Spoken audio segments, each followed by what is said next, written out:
Good morning class 7। आज हम लोग स्टार्ट करने जा रहे हैं अपना chapter number 12 that is algebraic expressions. So basically हम लोग अलजेब्रा स्टार्ट करने जा रहे हैं इसमें। तो अब अलजेब्रा जब भी हम लोग पढ़ते हैं तो आप लोगों को मैंने क्लास 6 में बताया था कि अलजेब्रा जो होता है वो एक प्रकार की मैथमेटिक्स होती है जिसमें हम लोग कांस्टेंट और वेरिएबल को एक साथ लेकर के उनका मल्टीप्लिकेशन, डिवीजन, एडिशन, सब्ट्रैक्शन कुछ भी करते हैं, तो वो जो मैथमेटिक्स होती है उसको अलजेब्रा बोलते हैं।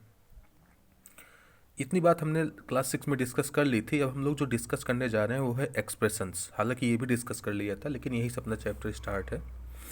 तो फर्स्ट ऑफ ऑल एक्सप्रेशंस क्या होता है, इसकी एक डेफिनीशन है, उसको लिख लेते हैं, देन इसको डिस्कस करते हैं।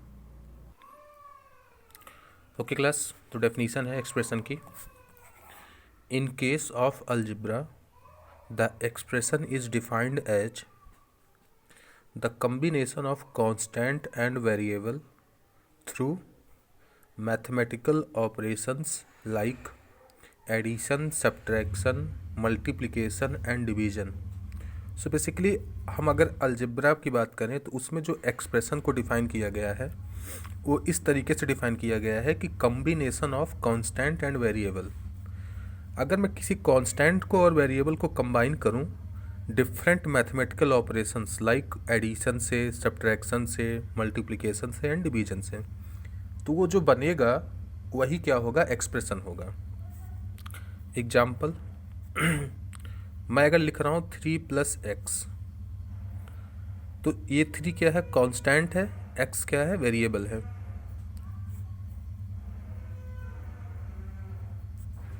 एंड x क्या है, वेरिएबल। और इन दोनों को मैंने कंबाइन किया है इस मैथमेटिकल ऑपरेशंस के थ्रू, और ये है एडिशन। तो जब भी एक कांस्टेंट और वेरिएबल को हम डिफरेंट मैथमेटिकल ऑपरेशंस के थ्रू कंबाइन करते हैं तो उसी को क्या बोला जाएगा, इट इज एन एक्सप्रेशन। ठीक। सिमिलरली अगर मैं ऐसे लिखता हूँ x - 7, देखो x में से 7 को मैंने माइनस किया, तो ये भी क्या है, एक्सप्रेशन है ना। ऐसे लिख रहा हूँ जैसे 7.x, यहाँ पे डॉट का मतलब मल्टीप्लाई है, तो 7 एंड x क्या हो रहे हैं, मल्टीप्लाई हो रहे हैं, है ना। तो ये भी क्या होगा, एक्सप्रेशन होगा। एनीथिंग, कुछ भी लिखोगे बेटा, चाहे वो कंबाइन प्लस से हुआ हो, माइनस से, मल्टीप्लिकेशन से, डिवीजन से, तो वो सब के सब क्या होंगे, एक्सप्रेशन होंगे। कुछ एक्सप्रेशंस के एग्जाम्पल मैं लिख दे रहा हूँ। लाइक इसका मैंने लिखा है 3x + 4y + 5z, है ना। तो यहाँ पे 3 वेरिएबल्स हैं, x है, y है, z है, लेकिन इससे हमें कोई प्रॉब्लम नहीं है। हमें बस ये देखना है कि उसमें डिफरेंट मैथमेटिकल ऑपरेशंस यूज हुए हैं और combination of constant and variable है। तो ये एक प्रकार से क्या है बेटा, ये एक्सप्रेशन है। तो इतनी सारी बातें आपको एक्सप्रेशन के लिए जाननी चाहिए, ठीक है। अगर अब एक्सप्रेशन हम लोग समझ चुके हैं तो अब आते हैं एक्सप्रेशंस के डीप में कि उसमें क्या क्या होता है। तो अब हम बात करेंगे 3 डिफरेंट फैक्टर्स की।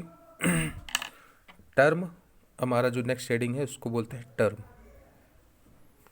Then factor, then coefficient.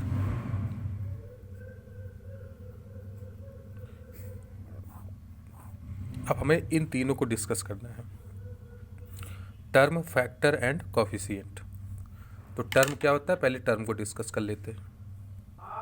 तो यहाँ पे मैंने डेफिनेशन लिखा है बेटा, expression is formed by addition और सब्ट्रैक्शन ऑफ टर्म्स। तो किसी भी एक्सप्रेशन को बनाने के लिए हमें टर्म्स को या तो ऐड करना पड़ेगा या तो सब्ट्रैक्ट करना पड़ेगा। एग्जाम्पल की अगर बात करूँ मैंने यहाँ पे लिखा है 3x - 4y + 5z। इसको अगर ध्यान से देखो तो 3x और 4y के बीच में एक माइनस लगा हुआ है, 4y और 5z के बीच में एक प्लस लगा हुआ है। तो बेटा प्लस और माइनस से जो सेपरेट हो जाते हैं, अलग अलग हो जाते हैं, उन्हीं को बोला जाता है टर्म। तो यहाँ पे 3x पहला टर्म हो गया, 4y दूसरा टर्म हो गया, 5z तीसरा टर्म हो गया। सो बेसिकली इसमें कितने टर्म्स हैं, इसमें टोटल 3 टर्म्स हैं। ये फर्स्ट टर्म है, ये सेकंड टर्म है, और ये थर्ड टर्म है। सो बेसिकली हमें देखना क्या है, हमें देखना है कि कहाँ पे प्लस लगा है, कहाँ पे माइनस लगा है। तो जहाँ पे प्लस लगा होगा उसके इधर वाला और इधर वाला अलग अलग टर्म हो जाएंगे, और जहाँ माइनस लगा होगा वो भी किसी न किसी टर्म को अलग कर रहा होगा। सो बेसिकली हमें प्लस और माइनस को देख करके ही बताना है कि कितने उसमें टर्म हैं। एक एग्जाम्पल और लेते हैं। एक एग्जाम्पल ये मैंने इसमें लिखा हुआ है 7 + 4x - 3x स्क्वायर। तो आपको ये बताना है कि इसमें टोटल कितने टर्म्स हैं। तो अगर टर्म्स की बात करें तो 7 और 4x के बीच में एक प्लस लगा हुआ है, तो 7 अलग टर्म हो गया और 4x अलग टर्म हो गया। अब 4x और 3x स्क्वायर के बीच में एक माइनस लगा हुआ है, तो ये भी क्या हो गया, एक अलग टर्म हो गया। तो हमारे पास यहाँ पे टोटल 3 टर्म्स हैं, एक ये हो गया, सेकंड ये हो गया, और थर्ड ये हो गया। तो टोटल कितने टर्म्स हैं, टोटल 3 टर्म्स हैं इसमें।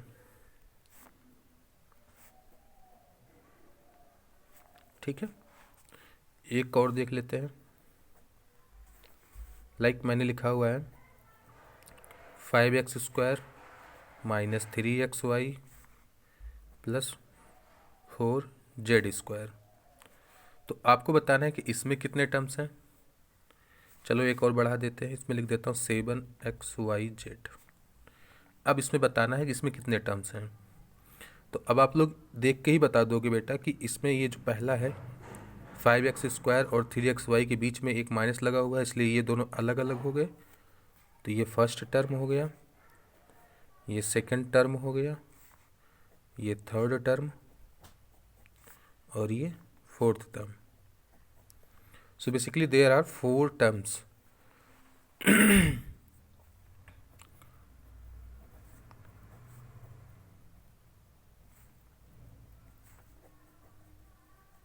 सो बेसिकली देयर आर 4 टर्म्स, और इन्हीं जो हमने प्लस और माइनस को अलग अलग करके लिखा है, इसी से हम लोग पहचानते हैं कि इसमें कितने टर्म्स हैं। तो आई होप आपको टर्म्स के बारे में समझ में आ चुका होगा। नेक्स्ट वीडियो में फैक्टर एंड कोफिशिएंट को डिस्कस करते हैं।